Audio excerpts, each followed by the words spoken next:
Hi guys, and in this lecture you are going to create this transition. It's about also stimulating your imagination, giving you some tips for motion graphics, but also what I would love to see is your own transition. So you take from the course and you build on it and create even better. Let's start with this transition. Of course, you start by creating the mat itself. So I will come to the rectangle tool. Here you are. Zoom a bit inside and then create a simple line. Let's do the line just like this, okay? And I put the anchor point in the middle just for the sake of putting it. It's Control Alt Home or Command Option Home on the Mac. You can come and align it if you like, it's no big deal. Now, if you come to rectangle 1 here, inside transform rectangle 1, you have an option for skew. If you skew, you just make it an oblique rectangle, okay? As simple as this. Let's make it, for example, 20. I like 20, yeah. With the selection tool, let's put it outside the whole layer. So I deselected, then selected the whole layer and just put it outside over here. Fine. You might have noticed that I will be using the repeater. First of all, let's create our composition. So I'll come to 2 seconds here. Trim the layer, that is Alt or Option on the Mac and the right square bracket. Then right click and say pre-compose, and of course adjust composition duration, then it will make it totally 2 seconds, which is pretty cool. From here I will come to content and add a repeater, as you might know, and I want something very simple this time. I want to add the number of copies to cover everything. Here you are. Actually I like it very much with these lines, but you can adjust the rectangle size here. Here you are, the rectangle path size, we unchain and then you make it thinner if you like to, so you have black lines, something like this. That's one way to do it, or simply come and adjust the position and make it a bit bigger. Here you are, so they're going a bit bigger, something like this. I think for this one will do quite well. Fine, so let's animate the number of copies here. After 1 second, which is in the middle, I will keyframe the number of copies. Come back to the beginning, and of course I noticed that 27 is a too high number. I'll put it to 0. So I have this simple animation, but not like it's end here. So I'm gonna go to the end, take down the number of copies. Okay, so maybe 17 will do, or 18. Okay, 18 has done well. So I have this very simple animation. Now the first thing I want to do is to adjust the fill. Right? So we take the fill opacity to 80% using the fill color.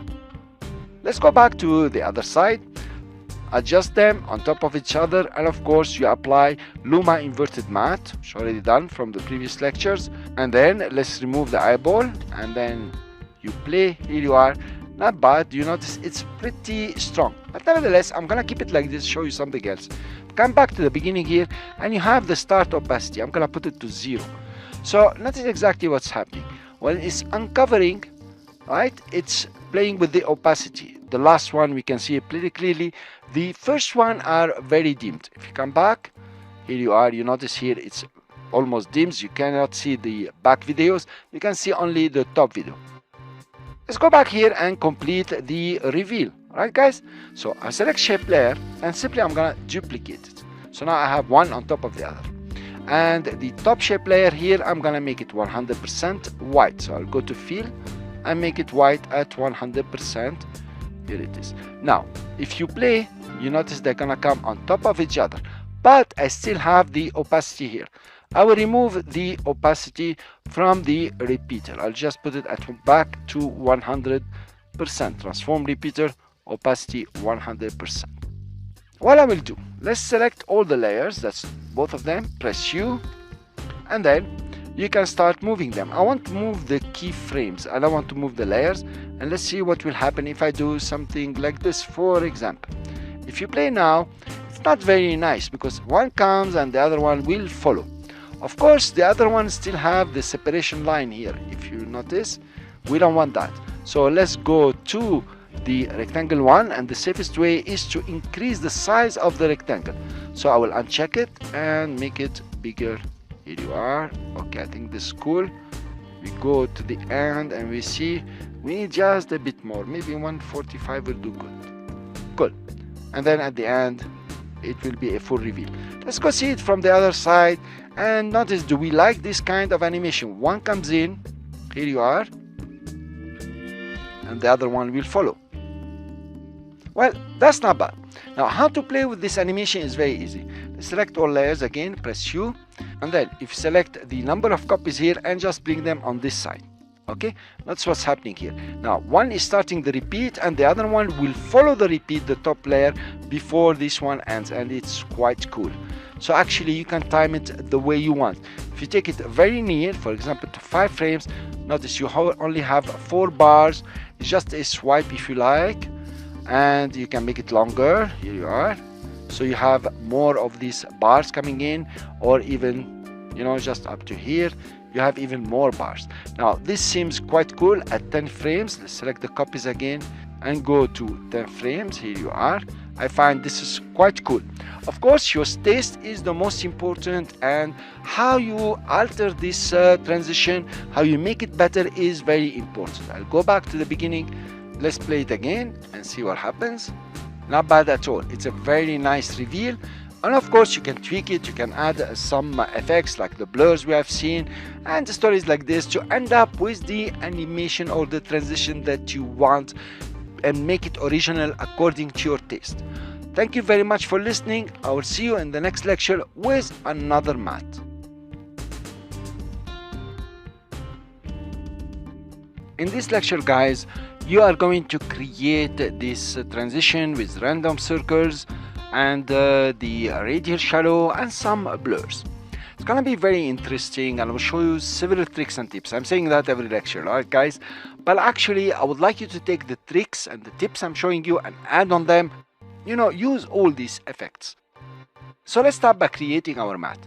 Now previously we created a first matte and I called it matte 1, oblique rectangles. So I'm gonna be lazy and just duplicate that. Select it from here and duplicate it. Press enter and rename it matte 2 circles with a radial shadow. Here you are. Now I need to place it on my test video. So I will select both of them. You notice I will select the layer I want to replace and the layer I want to replace with. Press Alt or Option on the matte, click and drag and just drop them. Nothing has changed except the compositions are now different. Double click on the composition and just delete these layers. I'm quite cool with 2 seconds, saved myself a lots of work. Cool. So let's start here creating some circles. I will select the ellipse tool, click, and I will create, let's say, the final circles. I'll press Ctrl and Shift to make a circle. So I'm creating the last one where they're gonna do a full reveal for the underlying video. To deselect here, of course I don't want to create one shape layer, I want to create several. I will press F2, create another one, click and press Ctrl and Shift and make it bigger. Here you are, that's cool like this. Okay, then another one over here, let's say so, Ctrl Shift and we make it as big as you like. Another one, of course you can be very meticulous creating them the way you would like. Here you are, and then I press F2 again and let's create one, the small one just here. Okay, not bad.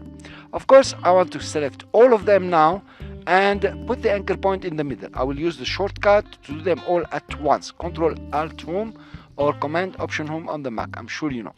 Fine, so what kind of animation are we gonna do here?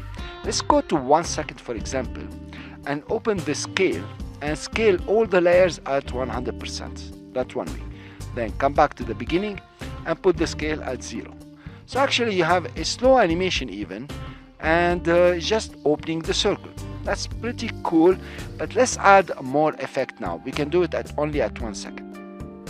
I will add an adjustment layer. I will right click, say new, and add an adjustment layer. So all the effects I want to have on all the layers beneath the adjustment layer, I will put them on the adjustment layer and they will act on all the layers beneath. So I will come to Effects and Preset and look for Shadow. You can see that you have a radial shadow. I'll click on it and put it on the adjustment layer. Let's come in the middle and we notice we can see our shadows because their color is black. So I'll click on the color black and reduce it, and now you can see the shadows, for example something like this. Fine. Now we need to tweak the shadows, of course. So the opacity is fine, 50%. The projection distance, let's make it shorter over here. And you notice you have the softness. You can make them softer, a bit softer. Okay, for the shadow. You can have shadow only, which doesn't make sense. And of course you can center the light. Notice where the light, if you click on the light here, this is the center of the light, and move it around, these shadows are gonna move with the light. So you can think about the light coming from over here, hitting everything else. And you know, it's like somehow 3D. So the first one here, according to the light, the shadow is just nearby. This one is very far. And let's put them, for example, over here. Yep, that's good. Good. Now I'm greedy. I want to add more. So I will add another radial shadow. Here you are. Now, notice here how it's going to be very beautiful. If I change the color here, make it brighter. And let's bring the light source just over here, for example, to make a difference. Okay, I'm going to show you. Let's put it over here. Now, notice what's happening here. Let's make this one a bit darker. Now look what's happening here. You have the original circle, that's one. Then you have its shadow. So now you have two circles. You notice the shadow over here, or you can see it over here. And then you added another radial shadow. The second radial shadow will give you first a shadow for the original one. So now you have three circles somehow. And then it gives you a shadow for the first shadow. So you have four circles around here. You can adjust the points to make it like quite relevant for you, you know, how you want it to work. And let's go to the second shadow here. It's over here. Let's make it, bring it nearer. Something like this so we can see all of them. You see here you have a very nice effect. Now, if you run the animation, you notice you have so many circles appearing and it's quite beautiful.